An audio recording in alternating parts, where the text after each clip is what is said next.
विरारमधल्या बहुजन विकास आघाडीच्या माजी नगरसेवकांनी आज भाजपमध्ये प्रवेश केला।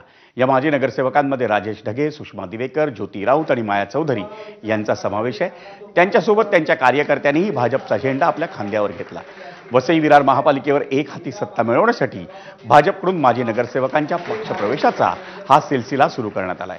भाजप प्रदेशाध्यक्ष रवींद्र चव्हाण यांच्या उपस्थितीत हा पक्षप्रवेश पार पडला। तुम्हाला खात्रीने सांगतो, घराघरात जा आणि काय सांगितलं पाहिजे।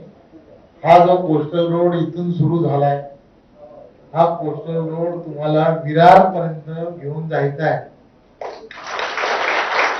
मीरा भाईंदर पर्यंत पोहोचला, त्याला पुढेपर्यंत परवानग्या झाल्या, सर्वच्या सर्व झालाय, त्याला पुढेपर्यंत जो घेऊन जायचा आहे, हे सगळं हे कोणच करू शकत नाही, दुसरी कोणतीच पार्टी करू शकत नाही। फक्त ना फक्त देवेंद्रजींच्या नेतृत्वातच हे सगळं होऊ शकतं। आणि माजी मुख्यमंत्री उद्धव ठाकरे